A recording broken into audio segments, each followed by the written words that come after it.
I'm Jack with the Bonner Springs, Bonner Springs Library. And thank you to the League of Women Voters who put these copies together. And thank you to the Bonner Springs NAACP. Our moderator will be Teresa this evening, and she's going to give you a little rundown on how things work. This will be recorded. And she'll tell you about how to submit your questions. You have little pieces of paper there, but they're going to come to Alice if you would like to ask a question. Okay. Thank you all for joining us with this legislative coffee presented by the League of Women Voters. The Bonner Springs NAACP, who I'm also with, is also helping support with the library. And we love the League of Women Voters. So anytime we're glad to just join with you guys. And as he said, I'm Teresa Bolden within the NAACP. I'm also the membership chairperson. So later, if you all are interested in finding more about that, just let me know. This morning, we'll hear from Representatives Melissa Oropeza and Tim Johnson and Mike Thompson. And please note that all the Wyandotte County legislators were invited to participate. Due to sudden passing of a former Congressman, Bill Brady, several of our legislators are not attending because they're attending the funeral in Lawrence this morning. I would like to go over a few housekeeping items before we begin. This is an educational, nonpartisan event for the general public. Our legislators will have 3 minutes opening statement and 3 minutes to answer the questions during the question and answer period. We will provide a countdown of time remaining 1 minute and 30 seconds at a time. So I have my little timer here too. And if people, if they ask a question and they answer it quickly, I will try to allot a little bit more time for that, the next question. Please submit your question on the note card provided through the Zoom Q&A. And just if you want to hand your card right here, introduce yourself too, because Hi, I'm Alice. I am assisting today, so if you have any questions, just feel free to pass them to me and we'll get them added to our list. And Alice is wonderful. She's always supporting of both NAACP as well. And also the partner organization co-sponsoring this forum believe that democracy works best when citizens are informed and active. We hope this legislative coffee provides you the opportunity to learn about the legislative process and what is happening in the State House. We will begin by asking the representatives questions to speak for 3 minutes about what they've been doing in Topeka. So we will start with Melissa with the questions first. If that's okay, you're right. Okay, yeah. All right. The question is, I'm sorry. I'm going to read the question. I just wanted to. Yeah, right. We get 3 minutes to give a brief. Oh, I'm sorry. Yes. Okay. We'll start with you with the introduction. Okay. I got ahead of myself here.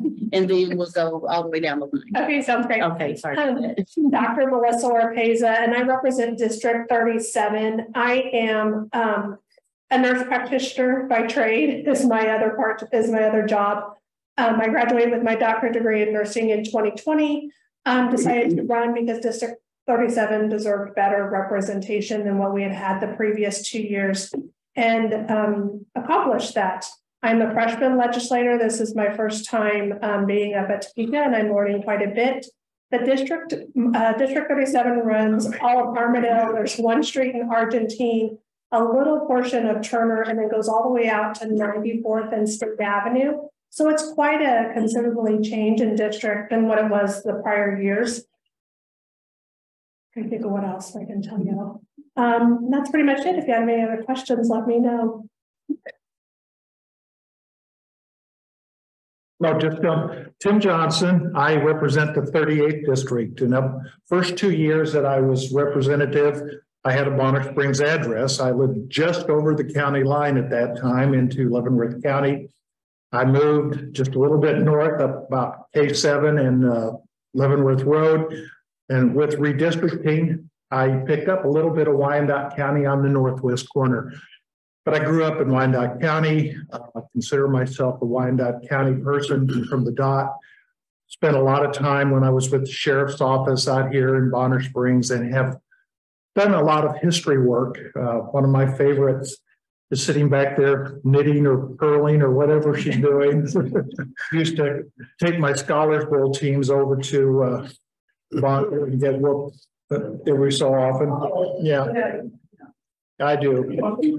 So this is my third year in the House of Representatives. I am semi-retired from teaching. I guess you would say I do still substitute in the fall when I'm not in session. I consider children my prime objective for being in Topeka. And when I campaigned, I told people that. I have a youth ministry with children's sermons, etc.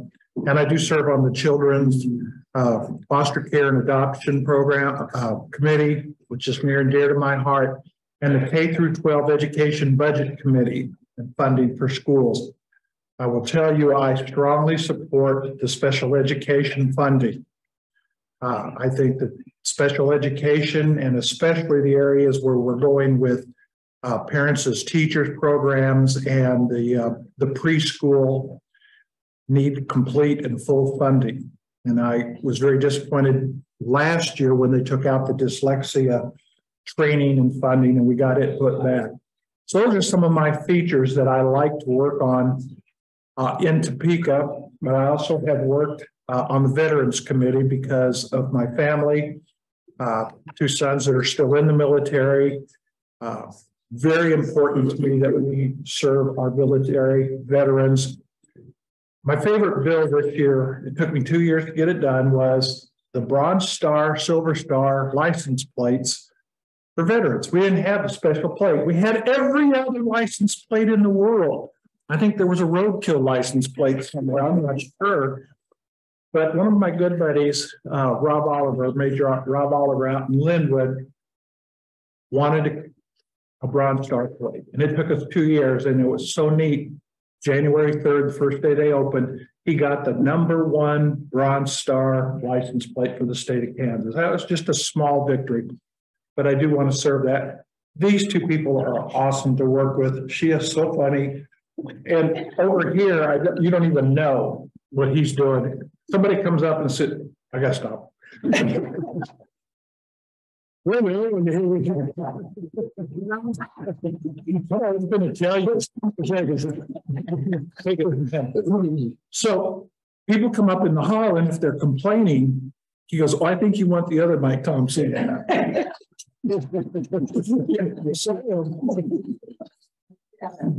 Thompson was representative, not the senator. And every day I get confused or I get mail. I get a lot of emails from different people that want to know, what are you doing in the Senate?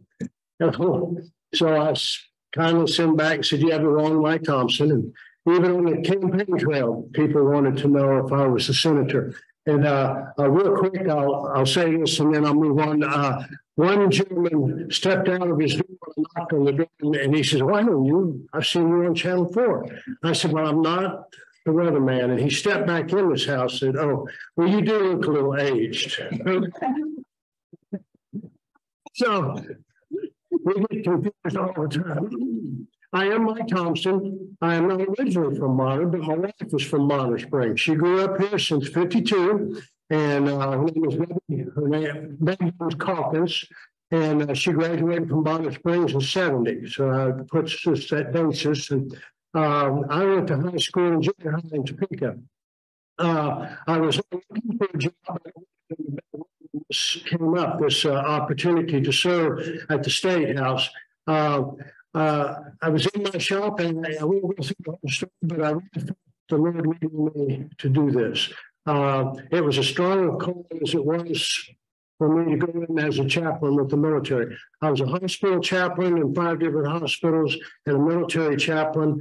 And before that, I was with the Navy. I was with SEAL Team. I should have been seeing a chaplain. So that's kind of real quick my background. But this is my first year in the legislature, and I served for 7 years on the city council and with Chris, and it was really a unique opportunity, a very blessed opportunity, and I really like that. And I miss the city council, but this is a new adventure, and so I really enjoy it. And I'm on 3 committees, or was. The committees have kind of ended: taxation, corrections, and juvenile justice, and I'm on a blank. Military, the veterans. And so taxation is one that we'll get a chance to talk about, and that's the one we've been working on in our committee. Thank you. Thank you all. And now we will begin with our questions. And thank you if you want to introduce yourself as a timekeeper, because I thought I was keeping time. So nice signs up there. Okay, thank you. I like your signs. Those are nice. All right, so our first question, and we can just go in the same order. Ladies first. What enhancements of efficiencies are being implemented at the Department of Labor? The same is she has multiple comments in this one.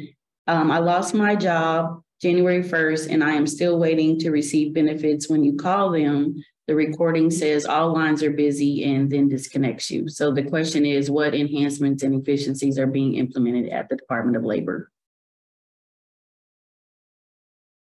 I'll have to defer to someone who's been in that longer. I have personally not heard of anything. The committees I serve on are elections, legislative modernization, and which is more geared towards the actual legislature, the House. So not necessarily the other departments, but the actual House and how we can update what we do. And the other committee I serve on is Health and Human Services. I probably have the most experience because this is my 3rd year. The first 2 years that I served was, as we came into the COVID time, the Department of Labor was in absolute chaos, and it was horrid. Some of the stories we would hear. My office assistant was taking 4 and 5 complaints a day and was getting no response whatsoever. I put the blame squarely on the Department of Labor and the administration for not being prepared for what happened. We ended up spending millions of dollars. And I think it's listed at about $600 million in false fraudulent claims when those started coming in. It took additional funding to get new computerization set up to begin handling that. And for 2 years, my first 2 years, our secretaries in our offices have been taking these calls, and then we personally call over there as legislators to make sure that somebody's getting some results. I think it is better maybe this year just because the numbers of claims are down. But it was very poorly handled, and they went through 3 directors or secretaries while I was there the first 2 years because they couldn't get it right. What I would encourage you to call your specific legislator, if it's Mike or myself or someone, we will follow it up. We usually try to follow up with a call because they do a little better when a representative actually calls and talks to their secretary or to their assistant. But it has not been good. And whoever has that question, I would be glad if you would write the information down, and I'll follow it up on Monday. And I'll do the same. Mm-hmm. I'm in a similar situation with Melissa, but I've encountered this situation even just this week. What Tim said is true. Call, because I made a call for a constituent this week and even ran into a little bit of trouble, but it's getting better than it was.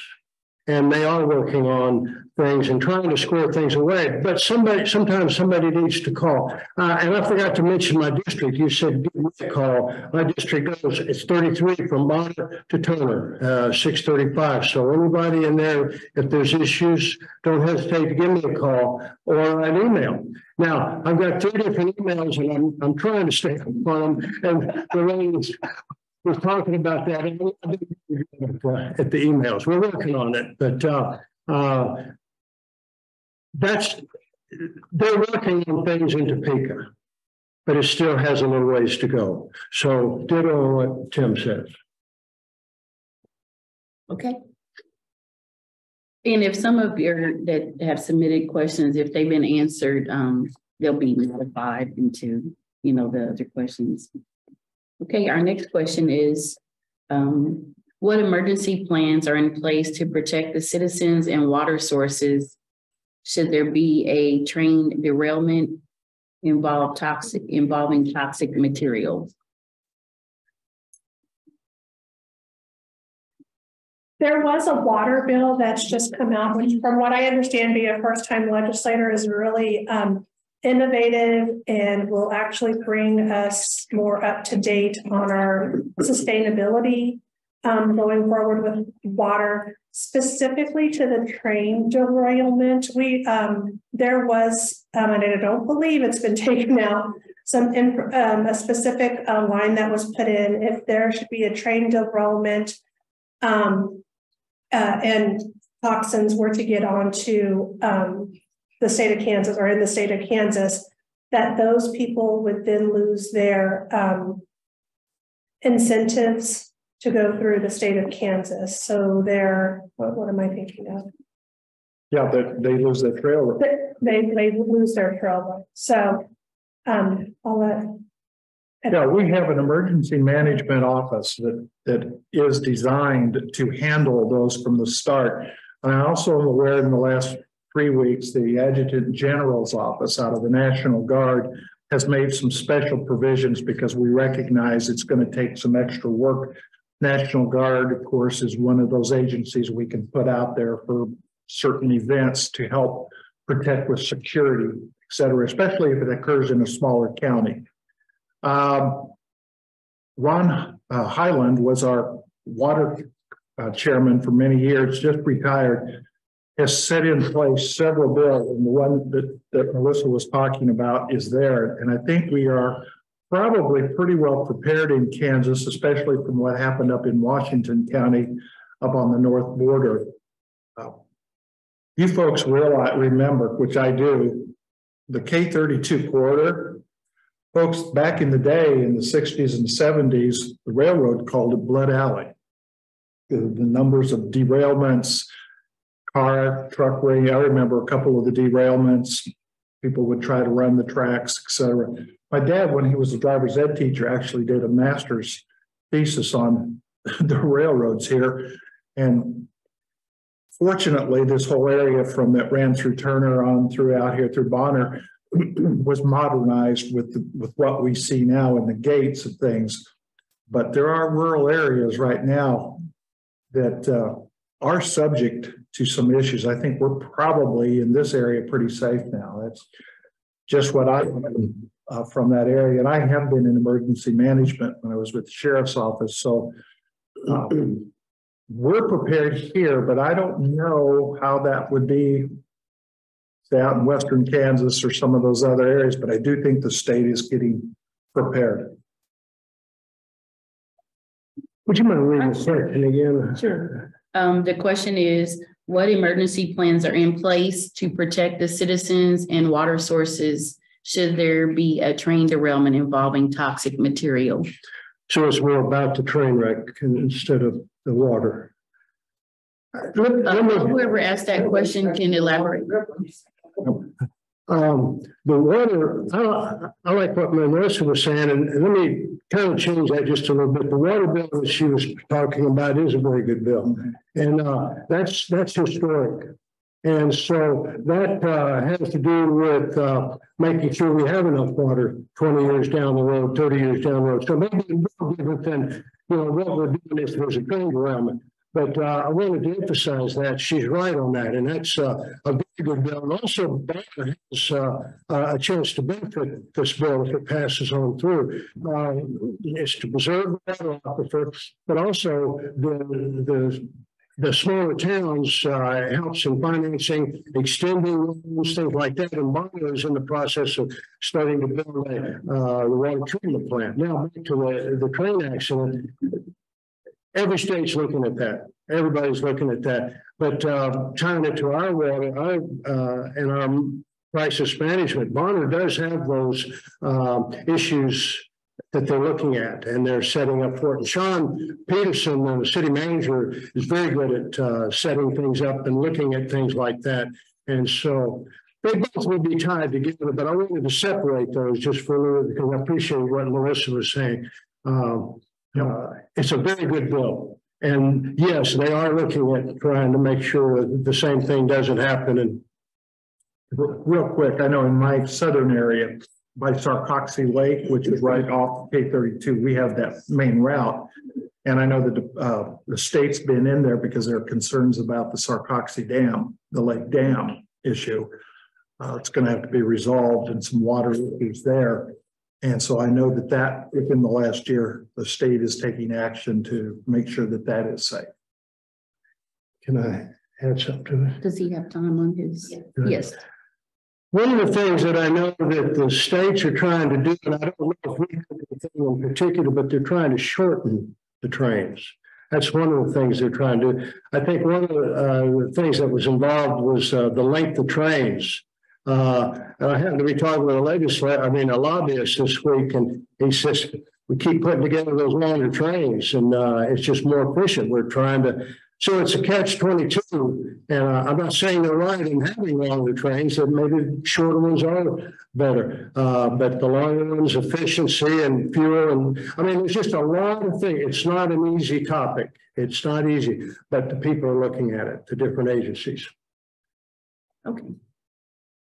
Our next question is, what is the status of Medicaid expansion? And why does Kansas reject federal monies to expand Medicaid? It's a wonderful question.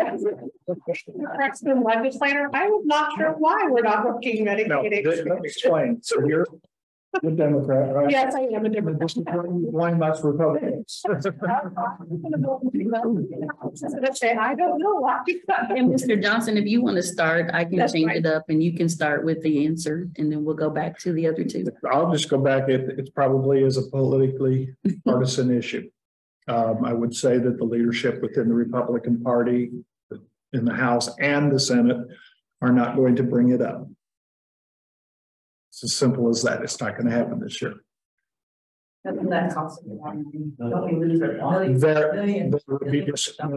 There are discussions, and I just cite a couple of the points that are given to us by our leader of the House, Majority Leader, Speaker of the House, that in fact the concern is not the immediate benefit of the money, but that later when it resorts to the state, then it constitutes a large influx of money against the state budget. I'm just speaking on behalf of their bullet points. But I'm being blunt. It's not going to happen. There was a motion this week to add Medicaid expansion to one of the bills, and it will be a party line vote. And then, oh, sorry. That's fine. Are you finished? Okay.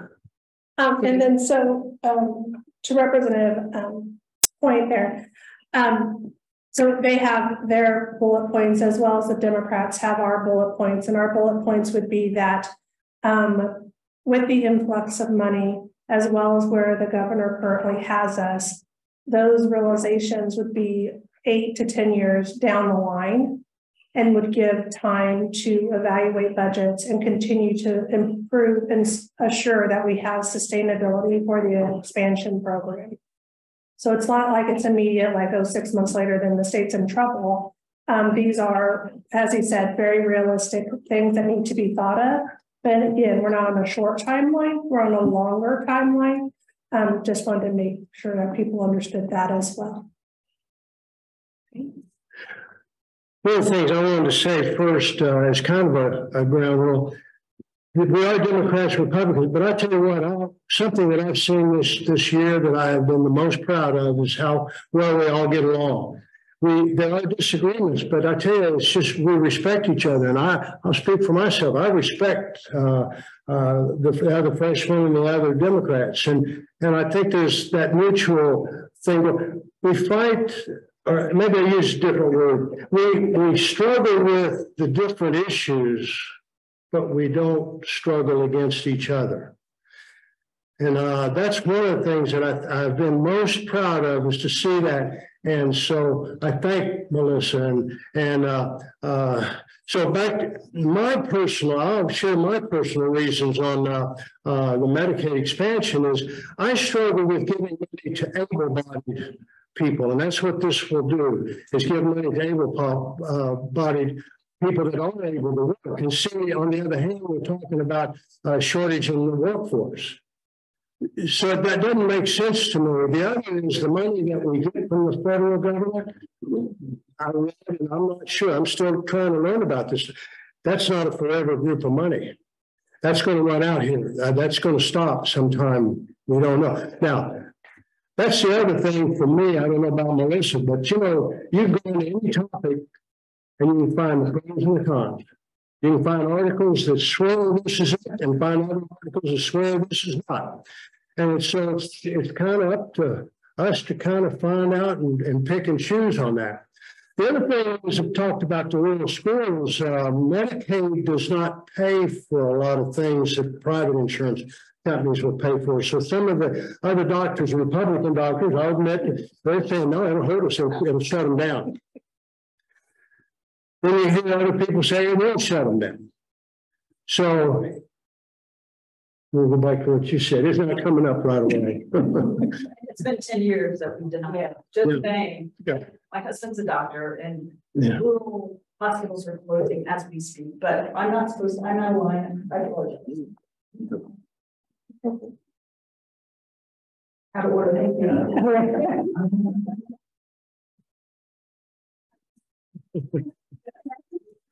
I'd just like to follow up. Okay. So yeah, just to, for me as a healthcare provider, not a legislator, having access to care is important regardless if everything is covered. I'm not, and I can say honestly, I don't know what is covered by Medicaid and what is not. I've never, fortunately, had to use that type of access to health insurance. So it's, just from a healthcare provider and preventative standpoint, access to care is needed. And overall is great for the population, the workforce. If you're not healthy, you're not working. That would be my final thing. And I do appreciate my two fellow representatives up here as well. And they're very true that we may not totally agree, but we do respect each other. Yeah. Did you have anything else you need to add? Okay. All right. Our next question is, what is the best way to contact you? Do you read your email? And how do you stay connected? This one first, though. That's fine. The last part was, how do you stay connected to your community? That's all in the same. So I'm like, I have 5 emails I've ended up with. Oh, gosh. Which is, I'm trying to figure out how to turn some off. So email is great. There are 2 that I focus on. One is through my campaign, which is oropesa4kansas@gmail.com. And then the other one is the legislative email. Staying connected to constituents. I like doing forums like this. Just even meeting people in the hallways. If people come up to Topeka, everybody's more than welcome. Right now, the session's going to get really tough for time, but really come up, ask for some time. We all have little breaks in between our committees, and we can always do a one-on-one. You should go next. That's fine. I don't have 5 emails, but I have 3, and I don't keep up with one. I thought every time I said, okay, I'm not doing this anymore. One of the things is you try to come up with a system. First of all, I believe I take this email from constituents very seriously. And I try to read all of them, I try to look at them. But one thing, we come up with a system. Each of us will come up with a system on how we answer emails. One of my systems has to do with the point of how we set up. And what I'll do is I'll have my computer and then I'll have an iPad, and the person, I'll look at the information and I'll say, what bill? We can't remember all the bills. There's over 700 bills, I think, that's been passed. Somebody say, you know what, House Bill 32, your mind's mush by the second week. So what I do is I'll read it and look up the bill, and I'll respond and say it's still stuck in committee or it died in committee or whatever. So it takes a little bit. The other thing is, what part of the system is, if they're from Vermont to New Jersey, I usually delete those. I'll admit it. You can't, there's no way to answer them all. We will spend all our time at the computer. The other thing, I won't answer sarcastic emails. I'm at a point in my life, and I've done enough things to where I will not take abuse. And I've had a few of those that I delete. And so people in the district, I will do my best to respond, but please, I'll be glad to, I was on city council, so I know people. We can't please everybody, but please everybody. I should be respectful to them to answer their question. That's what I'm trying to say is you have a right to know information. We're serving the people. But that's how I do that. And it's a chore. And I'm behind. So when I usually have it when I'm back, on the weekend, because it takes a different operating system. And then the others I can do on my cell phone, but the other ones I have to have two. I'm an old person with technology. That's probably the thing. So I didn't know if you want to give your email since there's two Mike Thompsons. That's a good idea. Mine is Thompson for Kansas House. No, let me repeat. I'm going to do a different one. That's the one that doesn't get looked at. Mike Thompson at House. .ks.gov. Is that GOV? Yes, sir. GOV. Now the senator, if you put Senate, then you'll get the other Mike Thompson. So put House. All right. So Mike Thompson.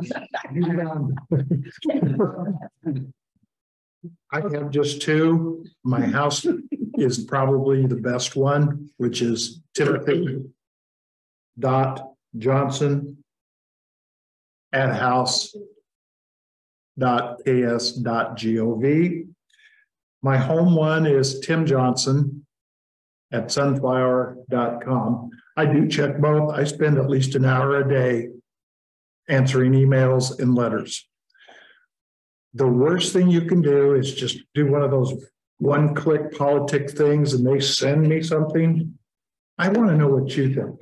Really would rather just send me a simple, quick question. I will tell you, I consider Bonner and Edwardsville my district. I know it's Mike's, but I feel responsible for this area, of growing up in this area and having lived here. I will tell you what I'm going to do. If you ask me about a bill and I know, I will tell you yes or no, or I'm still researching it. I think you're entitled to know that. And I do appreciate it. I try to send out anywhere from 8 to 10 cards or letters every day to people, because I still think you deserve to hear a handwritten note. I think and I'm semi-retired, so I feel I have that time. But I do care.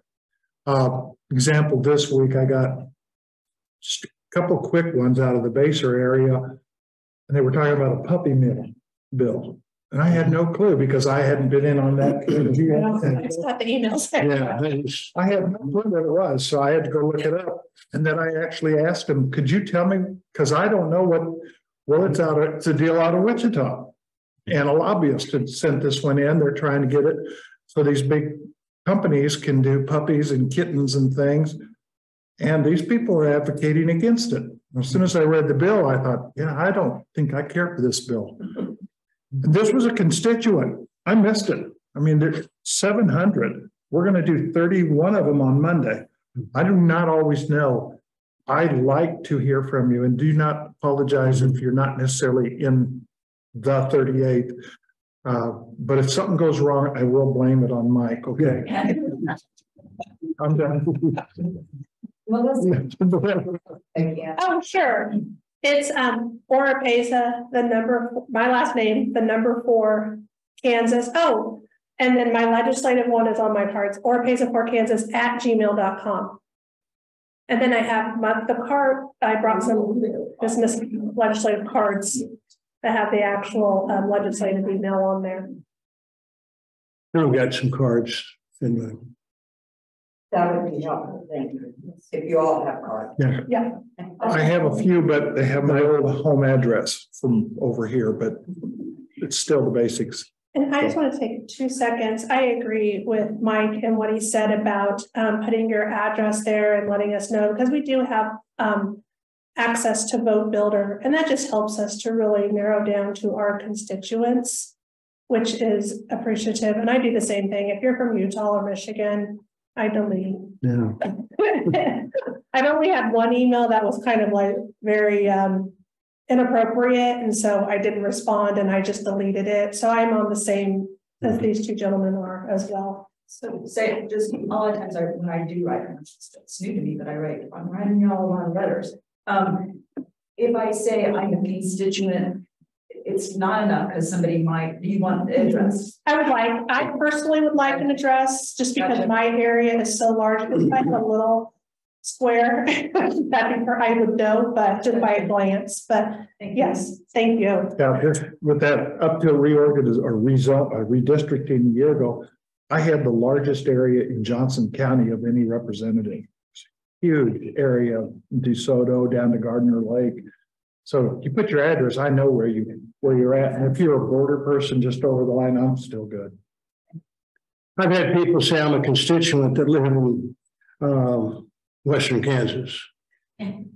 So address would be helpful. Okay, so we appreciate you all, but we have about 10 questions, so we want to make sure we get through all of them. So if we're, sticking to the time, Okay. That's why.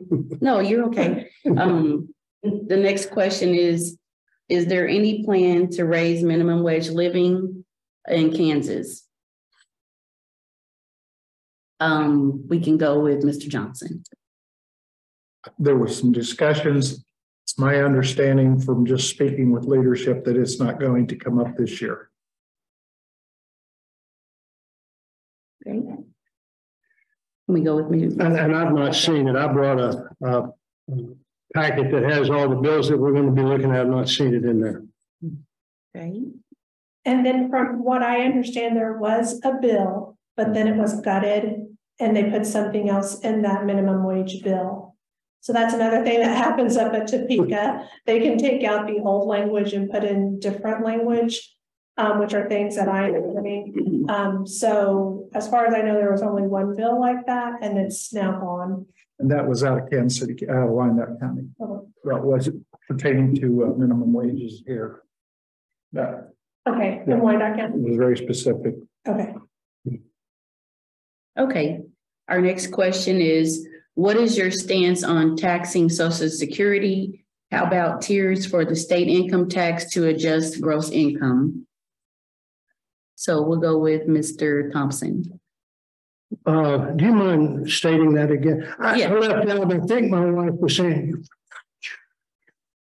that's what she said. So I didn't have my hearing aids. Sure. What is the stance on taxing Social Security? How about tiers for the state income tax to adjusted gross income?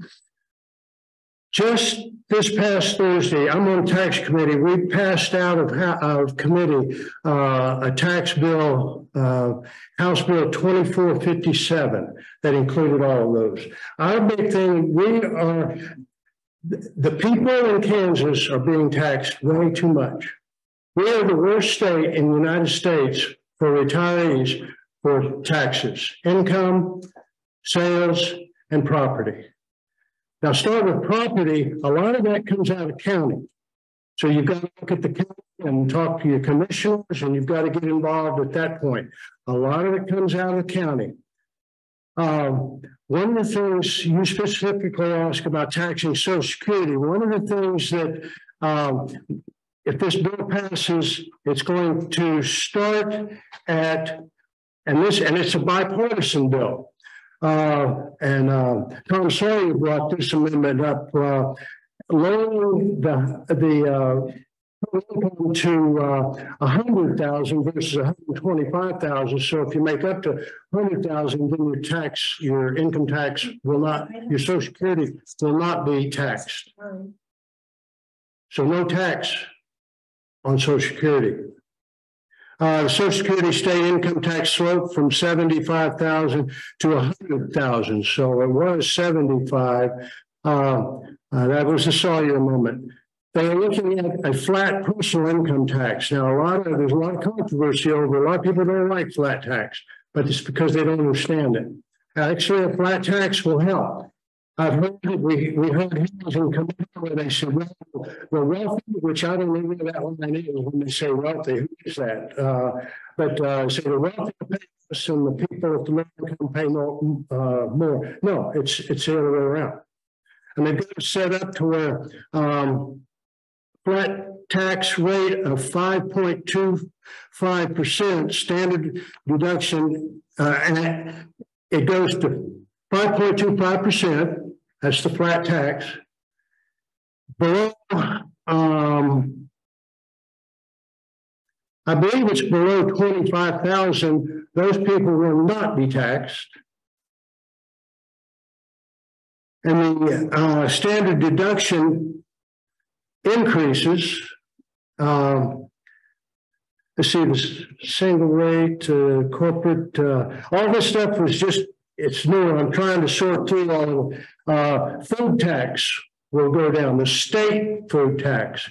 Now, one of the things, if you don't see all of there was a bill for all food tax to go away, we can't do that in the counties. In Bonner Springs, we can't do that. A lot of our income is, I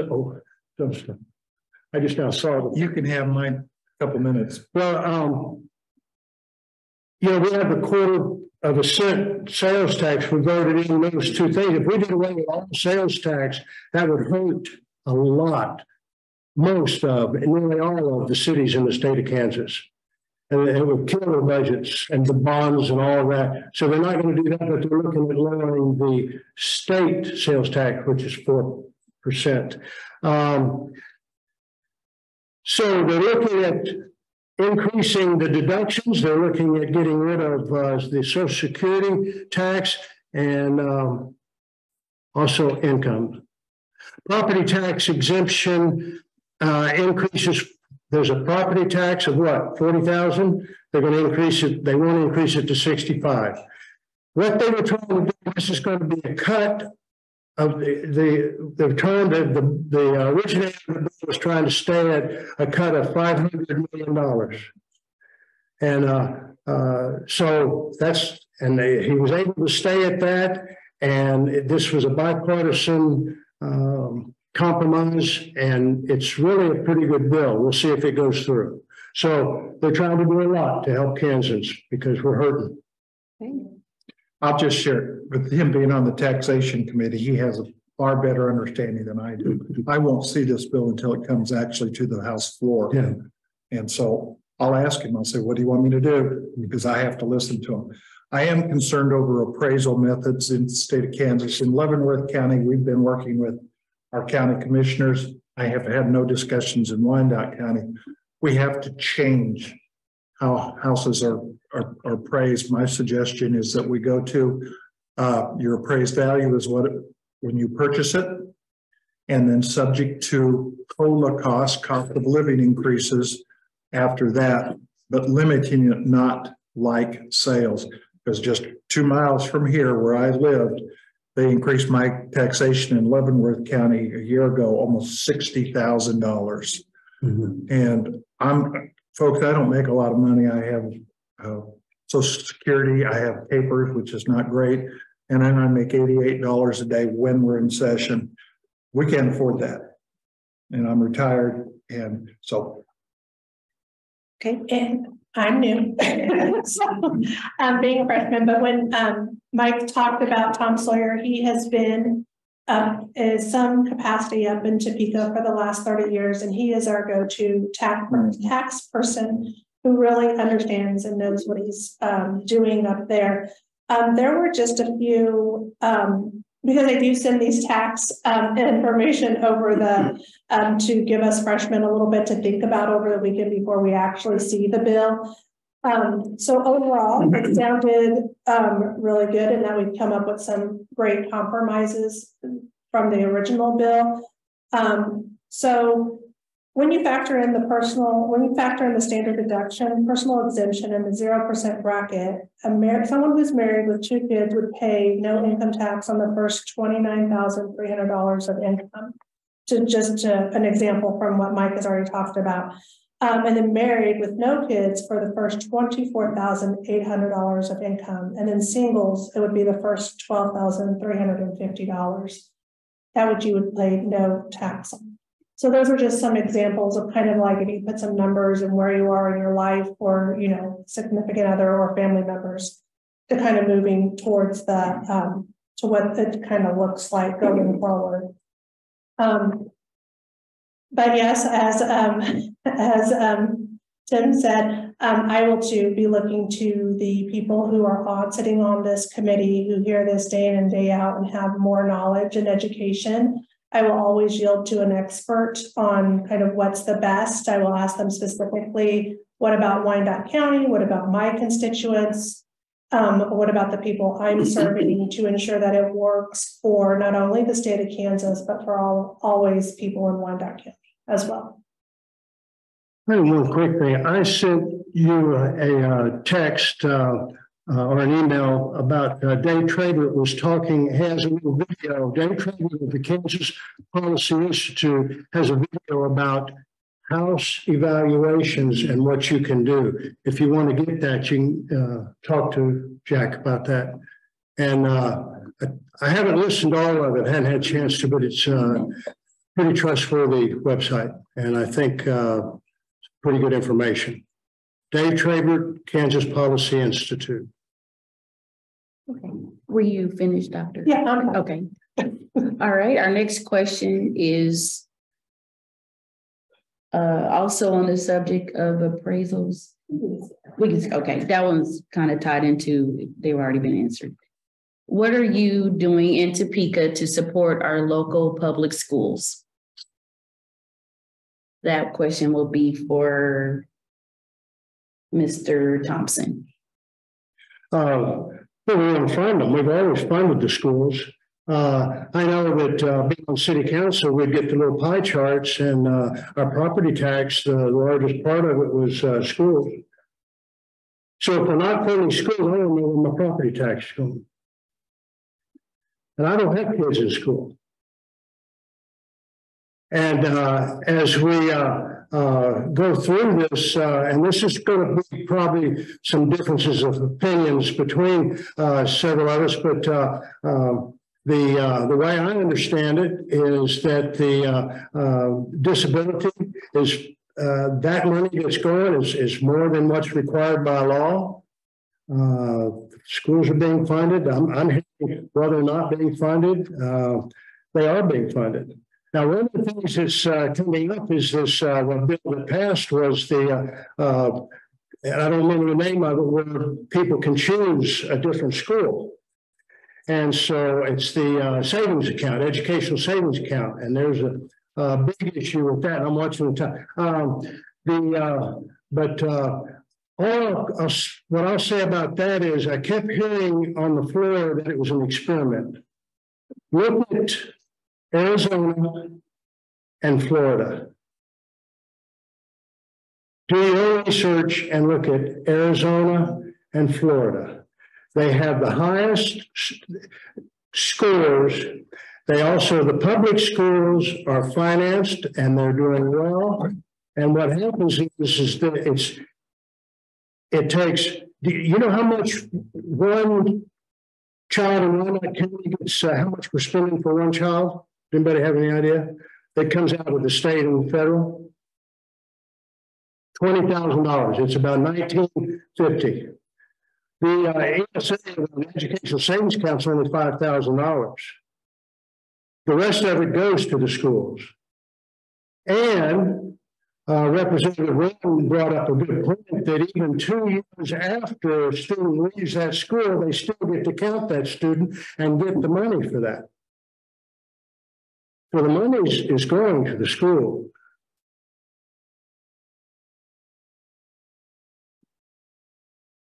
So, I mean, I don't know what else to say about that. Take a look, do some research on Arizona and Florida.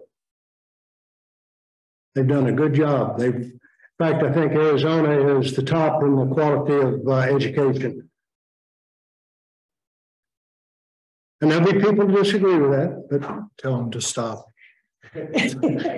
Stop. Your time's up. Dr. Fraser. So did it give a bill number with that? I'm assuming this is Senate Bill 113, No, the question is, just public schools in general. yes. Okay, yeah. What are I can read it to you. yes, Ian. please. What are you doing in Topeka to support our local public schools? Yeah. So what I've done in Topeka, my first term to support local schools is I voted against that bill. And I'll give you the reasons why. And I did ask people around me. The vouchers were attached, which was not a good, and from what I understand, not a good thing. Again, not my area of expertise. So I do lean on experts, educational experts, and I lean on teachers, and I lean on the districts. The other part was that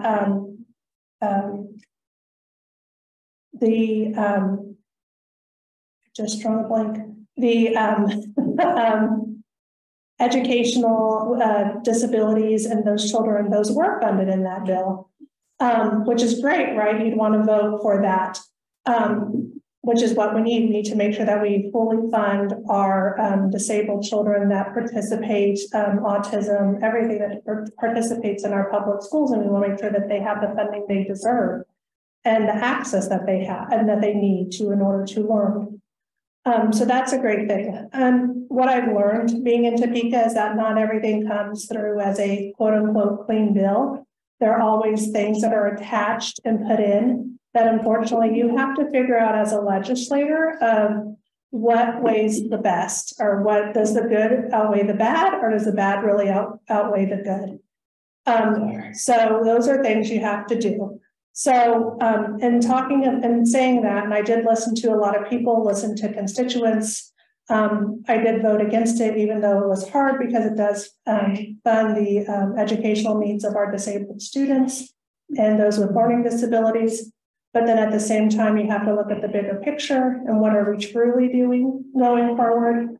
And again, like they said, we will differ on these types of subjects.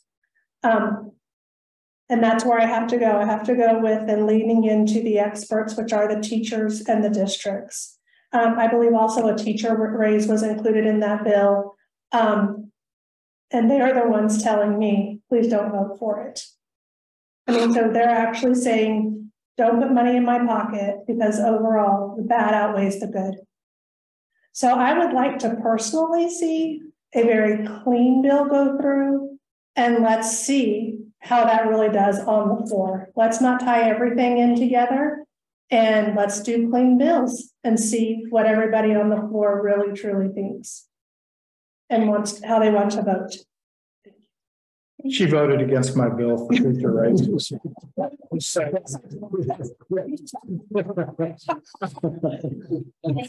She is exactly correct. That was a multiple bill. There were 5 separate bills bundled together. And I very clearly political motivation to put all of the special ed funding. We call that a poison pill bill. I strongly supported the full funding special education. Yet the federal money that's been promised and not paid will have more than what we need. So we'll put that in there. My bill was for a COLA, cost of living raise to teachers out of the funding that would come with this year's money. And that's because, and I will be very blunt, administrators take too much of the pie, and that's not fair to our teachers. My family grew up teaching at Wyandotte, Harmon. I've taught at Wyandotte and then Basehor Linwood. The teachers don't get the money. Right. And it's going to go to administrators in Wyandotte County. Kansas City, Kansas District 500 has incredibly high administrative salaries. Please check them out. When people are making $250,000 a year as a supervisor, and my poor teachers are only getting 45 or 46,000 a year, it's not right. And so we wanted to make that part. And so that got amended into the bill. I've had 3 bills that I put in there. One of those affects you here in Bonner with a 4A high school. Maybe it doesn't matter to other districts, but we know for a fact that Catholic schools, Bishop Miege, St. James, et cetera, are allowed to recruit and come take our good athletes. And then when they come to the state championships in whatever activity, and not just sports, Scholars Bowl was one of them. By the way, I would like to say that my last year coaching Scholars Bowl, we beat Bishop Miege time for the district championship. The only time that they got beat that year. It's not fair. And I had a bill that would make it fair, and it's what everybody wanted. But the lobbyists from the Catholic diocese, different places came in and killed that bill. It's not coming up. And that's wrong for our 4A schools and your Bonner School and Basehor and Tonky and whatever. I work hard on the education budget. I have to carefully choose words here. For me to get things done, sometimes I have to go with leadership, or they won't bring my bills up, period, exclamation. So 2 things in that bill that you had to, I understand. The voucher bill, I'm going to stand on the fence here, but I wanted SPED, you know, and I stood up there, I wanted my teacher raises, and I wanted fairness in classifications. They're not there. Okay. Unfortunately, we only have one more question we can take. So this question, we'll start with you, Mr. Johnson. How are you addressing racial bias in law enforcement in Kansas? 31 years in criminal justice field in Wyandotte County and other places. I think I understand the system very well. Just last month, well, 3 weeks ago, I appeared in Illinois Wesleyan University with a diversity group of small colleges for Illinois. And they are advocating for an anti-racism bill that was drafted and drawn over in Illinois. And I spoke with the kids there. It was a great experience because it was a group that I'm not familiar with, the LGBTQ community. That's why it's called a diversity group. And it also deals with racial issues. I had a chance to sit down with them. I will be bringing that bill next year. It was too late this year to get that in. I'll be working with some of the other folks from Wyandotte County to get that introduced. I think it's a time for us to address those issues. I'm done talking. Okay. Mr. Thompson, how you need me to repeat the question? Yes, please. How are you addressing racial bias in law enforcement in Kansas? Right now, I'm not involved in any of the bills or anything like that that's going on. I've not had an opportunity or a chance to be part of any legislature or anything going on. But I used to be a police officer, so I can speak from personal experience. I was with the Lenexa Police Department. We never had conversations about who are we going to arrest and how are we going to arrest and who are we going to profile or anything like that. We never had those. So how we participated in it is we didn't. Now I'll tell you who we were after was the drug dealers. So we spent our time doing that. So there was not a racial issue for us. I was raised to not have racial issues. I'm a member of the NAACP. I grew up in Galveston, Texas. I remember the water fountains. I'll tell you a real quick story. There were 2 water fountains. One of them was colored, the other one was white. And my brother and I ran them, both of us, one jumped on one jumped on the other. My mom says, come here. She says, I'm going to talk to you when we get home. And she said, God created all of us equal. So my answer to that is, since I've not been involved, I would support a bill, gladly support a bill. I believe there is no place for injustice and law enforcement and racial injustice. So I can only speak from that standpoint. I am so glad that Tim has brought that up and that he's going to be bringing this bill coming forward. And I'd be more than happy to sit down. Let's talk about it. Let's make sure it works for Kansas. We were having a discussion earlier about how things are coming from outside of the state of Kansas and being brought to our legislative arena and wanting us to pass those laws here. I believe there are plenty and enough smart people in Topeka, enough of our own constituents, smart people in the community, that we can design our own bills and we can do what's right for the state of Kansas. So I'd be more than happy to sit down with you, look at the bill, make sure it works, everybody, all the stakeholders are involved, and have some type of input going forward. And as Representative Mike said,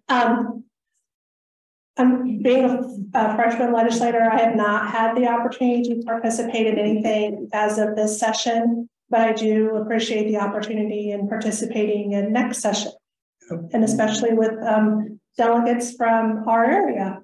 I think that's very, very important for us, regardless of what political side we're on, that we do the right thing for our area here in Wyandotte and Bonner.